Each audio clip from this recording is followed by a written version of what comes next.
Now, the conclusions of this study are that the terms which have been used in the Qur'an are very descriptive of developments which occur in the various stages, and they describe these events in their chronological order. Because the staging of human embryos is complex, going through a continuous process of change during development, it is proposed that a new system of classification could be developed, using the terms mentioned in the Qur'an and Sunnah. The proposed system is simple, comprehensive, and conforms with present embryological knowledge. The facts about human development that could not have been known by Muhammad, peace be upon him, in the 7th century, because most of them were not discovered until the 20th century. Muslims and others are justified in concluding that these facts could only have been revealed to Muhammad, peace be upon him, by God, who knows all about us, not only about how we develop.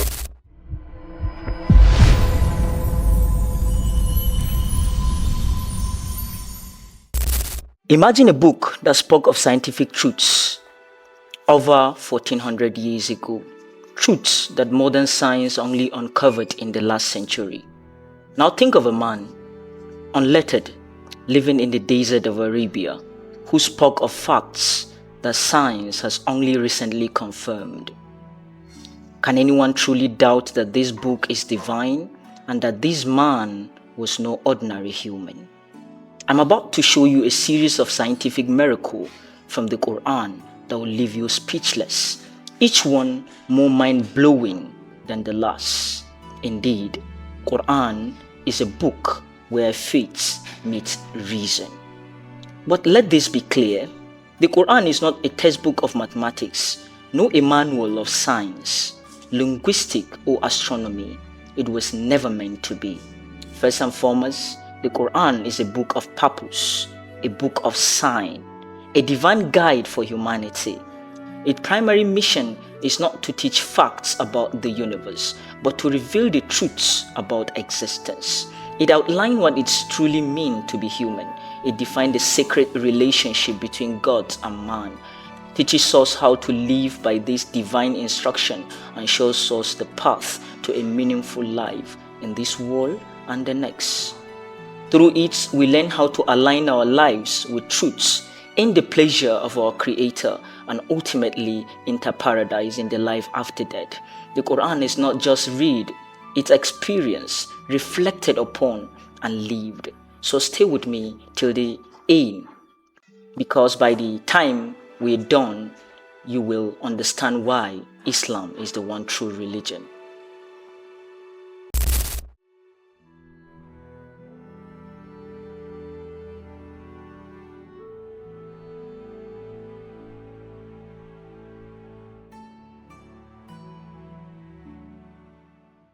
About 1400 years ago, the Quran revealed detailed description of human development in the womb, description that modern science has only recently been able to observe and confirm through advanced technology such as ultrasound and microscopy. These verses highlight the miraculous precision of divine knowledge long before the advent of embryology as a scientific discipline. One of the most cited verses is from the Surah Al-Mu'minun 23 verse 12 to 14. And certainly did we create man from an extract of clay. Then we placed him as a sperm dropped in a firm lunging.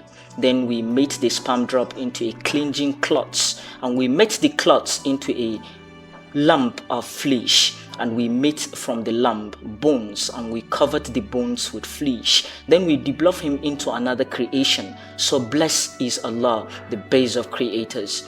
These stages described with remarkable accuracy and sequence aligned with modern scientific discoveries in embryology. This correlation continued to astonish scientists, scholars, and seekers of truth, serving one of the many signs of the divine origin of the Quran. As far as it is known from the history of embryology, little was known about the staging and classification of human embryos until the 20th century. For this reason, the descriptions of the human embryo in the Quran cannot be based on scientific knowledge in the 7th century. The only reasonable conclusion is that these descriptions were revealed to Muhammad from God. He could not have known such details because he was an illiterate man with absolutely no scientific training.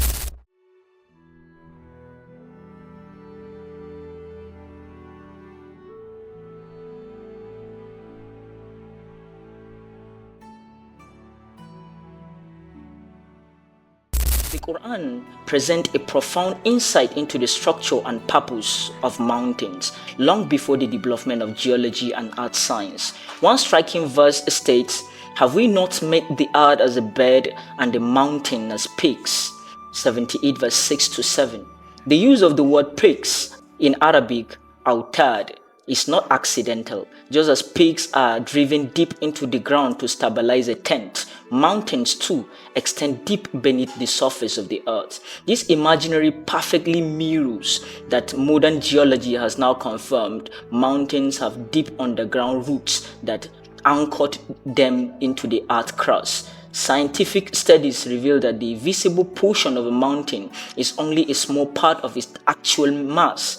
The larger portion lies hidden beneath the surface, functioning like the stacks that stabilize the earth's crust. This deep-rooted structure helps absorb and distribute the stresses and pressures within the tectonic plates, thereby playing a role in reducing the severity of earthquake. This Quranic metaphor of mountain as peaks is not only visually accurate but also scientifically profound, capturing both the form and the function of mountains in a way that was completely beyond human knowledge at the time of revelation, more than 1400 years ago. Once again, we see the Quran convey truths about the natural world with miraculous precision, pointing to a knowledge that transcends human limitation. Surah 79, Ayah 32 states, also in the context of creation, "And the mountains hath he firmly fixed." Similar mention of mountains is found in several other surahs. It is permissible to interpret this to imply that mountains are rooted and that modern geophysics has established deep crustal roots for the axial parts of mountain systems at converging plate boundaries. We need research into the history of early Middle Eastern oral traditions to know whether, in fact, such historical events have been reported. If there is no such record, it strengthens the belief that God transmitted through Muhammad bits of his knowledge that we have only discovered for ourselves in recent time.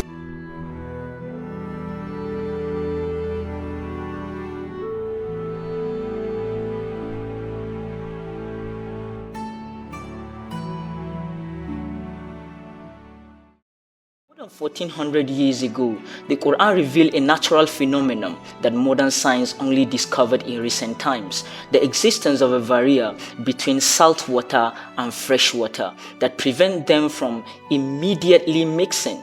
The Quran states, "He is the one who has left free the two bodies of flowing water, one palatable and sweet, and the other salty and bitter, and he placed between them a barrier and forbidding partition."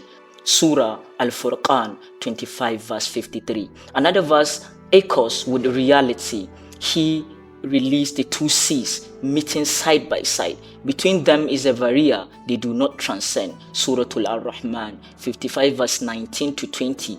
Today, oceanographers confirm the presence of a physical phenomenon known as a halocline, a zone where salt water and fresh water met but do not immediately mix due to differences in temperature, salinity, and density.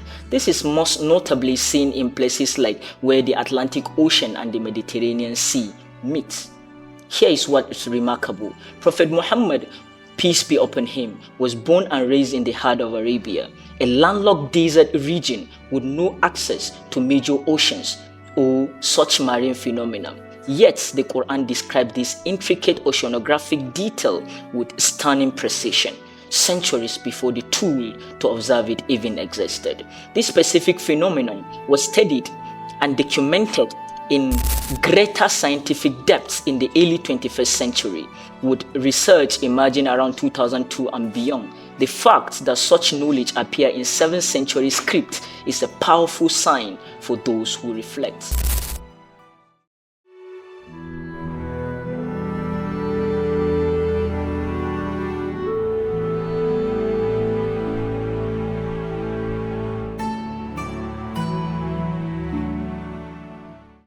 more than 1400 years ago, in an age where astronomy was in its infancy and scientific tools were non-existent. The Quran revealed a profound truths about the nature of the universe. In Surah Ad-Dhariyah 51 verse 47, Allah said, "And the heaven we construct with strength, and indeed we keep expanding it." This verse, simple in its wording, contains a concept that modern science only confirmed in the 20th century: the continued expansion of the universe. It wasn't until 1929 that the American astronomer Edwin Hubble discovered through telescopic observation that galaxies are moving away from each other. This led to the now well-established theory that the universe has been expanding ever since the Big Bang. But the Quran had already stated this fact clearly and concisely centuries earlier. The verb form used here indicate an ongoing action, not a one-time event. In other words, Allah is telling us we are continually expanding it. How could a man living in 7th century Arabia with no telescope, no scientific instruments, and no formal education make such a precise statement about the nature of the cosmos? This is not just poetic language, this is divine revelation.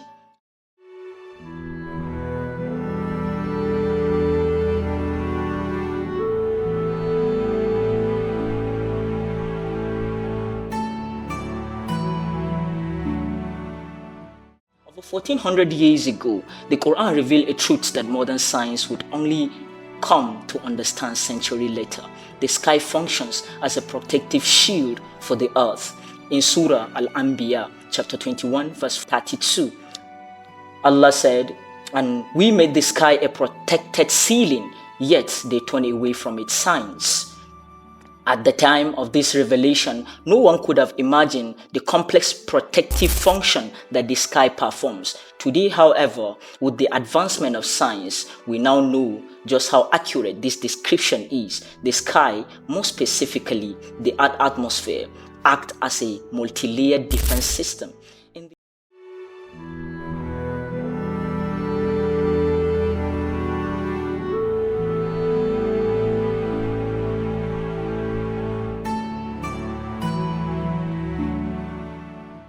Heart of 20th century, physicists and cosmologists proposed what we now call the Big Bang theory, the idea that the universe began with a single unified mass that exploded and has been expanding ever since. But long before telescope, satellite and space observatories, before Einstein's equation or Hubble's discoveries, a verse in the Quran revealed a description that mirrors this concept with astonishing precision. In Surah Al-Anbiya, chapter 21, verse 30, Allah said, "Do not those who disbelieve see that the heaven and the earth were a joint entity, and we split them apart, and we made from water every living thing? Will they not then believe?"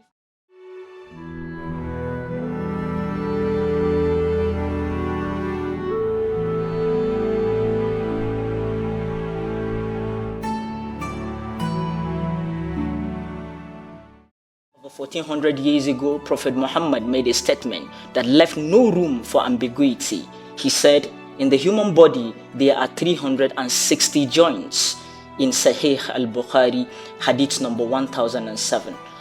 At the time, such a claim may have seemed like a simple observation, but with no anatomical chart, no microscope, and no advanced medical instrument, how could he have possibly known? Fast forward to today, modern science has finally confirmed what was said over a millennia ago. The human body has exactly 360 joints when accounting for both movable and fixed joints. This number includes the obvious one like knees, elbows, and fingers, but also the tiny joint in areas like the spine, ribs, and even the skull.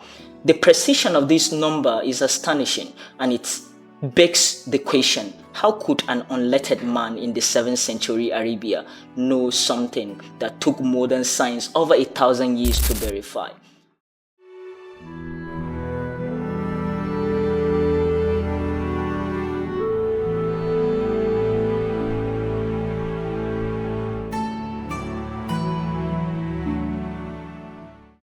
And finally, divine pattern in the Quran, a reflection of precision and truths. In the 99th chapter of the Holy Quran, Surah Al-Zalzala, Allah mentioned the word human. Remarkably, 46 letters precedes this mention, mirroring the 46 chromosome in the human body. Likewise, the word ape appear after exactly 48 letters, matching the number of chromosomes ape possesses. This pattern continues with striking consistency. Bees mentioned after 16 letters. Bees have 16 chromosomes. Horses, 64 letters before it mentioned. Horses have 64 chromosomes. Pigs, 38 letters prior. Pigs possesses 38 chromosomes. Dogs, 78 letters before. Dogs have 78 chromosomes. Camels, 74 letters prior. Camels have 74 chromosomes. Donkeys, 62 letters before. Donkeys have 62 chromosomes. Could this be just a mere coincidence? Now consider the occurrences of keywords across the Quran. The word month or shahr in Arabic appear 12 times, corresponding to the 12 months in a year. Days in plural or ayyam in Arabic is mentioned 30 times, echoing the average 30 days in a month. Day, singular, or yawm in Arabic appear 365 times, precisely aligning with the 365 days in a solar year. The symmetry doesn't end here. Angel or malika in Arabic and devil or shayateen are each mentioned 88 times, suggesting a divine balance between good and evil. Life, al-hayat, and death, al-maut, both occur 145 times, symbolizing the perfect balance between existence and return.